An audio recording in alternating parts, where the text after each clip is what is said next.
ఇక డిఎస్సీ అక్రమాలకు మంత్రి లోకేష్ బాధ్యత వహించి రాజీనామా చేయాలని డిమాండ్ చేశారు వైసీపీ నేత మల్లాది విష్ణు.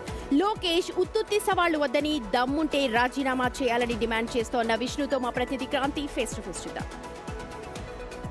ఈ రోజు విజయవాడలో చేపడుతున్న ధర్నాకి సంబంధించి మనతో మాట్లాడేందుకు మాజీ ఎమ్మెల్యే మల్లాది విష్ణు ఉన్నారు. సార్ చెప్పండి, ఈ రోజు ధర్నాకి సంబంధించి ఎందుకు ప్రధానంగా లోకేష్ రాజీనామా చేయాలని డిమాండ్ చేస్తున్నారు? మేమంటమే కాదు, వైఎస్ఆర్ కాంగ్రెస్ పార్టీ అంటమే కాదు, నిన్న హైకోర్టు కూడా వాదనలు ఈ ఒలింపిక్ అసోసియేషన్ వాళ్ళు ఉద్యోగాల సర్టిఫికెట్లో లేకపోతే ఉద్యోగాల నియామకంలో విద్య మెడికల్ సీట్ల విషయంలో లేకపోతే పశుగ్రామాభివృద్ధిలో ఉద్యోగాలన్నీ కూడా పొందుతూ ఉన్నారు, ప్రభుత్వ ఉద్యోగాలు పొందుతూ ఉన్నారు.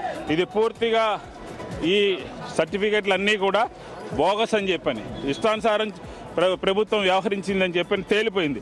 4 నెలల్లో పూర్తిగా విచారణ చేయమని చెప్పి కోర్టు చెప్పింది. ప్రజా కోర్టులో కూడా మీకు శిక్ష తప్పదు. నిన్న ఎక్కడికో వచ్చి కృష్ణా జిల్లాకు వచ్చి సవాల్ విసురుతూ ఉన్నాడు. వైఎస్ఆర్ కాంగ్రెస్ పార్టీ లోకేష్ విసిరినటువంటి సవాల్ని స్వీకరిస్తూ ఉన్నాము. 7,000 కోట్ల పైగా ఫీజు రియంబర్స్మెంట్ బకాయి ఉంది, సర్టిఫికేట్లు రావట్లేదు. అలాగే మెడికల్ సీట్లు ఈ ప్రైవేటైజేషన్ మూలంగా అన్ని మెడికల్ కాలేజీలో కూడా సీట్లు కోల్పోయింది.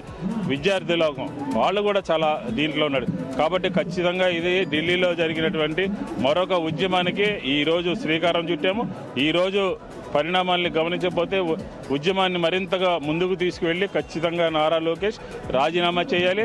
జరిగినటువంటి అవకతవకలకు కానివ్వండి, ఫీజు రియంబర్స్మెంట్ బకాయిలకు కానివ్వండి, అలాగే మెడికల్ కాలేజీలో సీట్లు పోవటానికి కానివ్వండి, వీటన్నిటి మీద కూడా వైఎస్ఆర్ కాంగ్రెస్ పార్టీ ఆధారాలతో సహా ప్రజల ముందు పెట్టాము. మీకే కనుక చిత్తశుద్ధి ఉంటే, మీకే కనుక నమ్మకం ఉంటే రండి, చర్చకు రండి, మాకు ప్రశ్నలకు సమాధానం చెప్పండి అని చెప్పి వైఎస్ఆర్ కాంగ్రెస్ పార్టీ డిమాండ్ చేస్తాం. విజయవాడ ధర్నా చౌక్కి వచ్చే ఖచ్చితంగా సమాధానం చెప్తామని మల్లాది విష్ణు అంటున్నారు. కెమెరా పర్సన్ సాయితో బిగ్ టీవీ, విజయవాడ.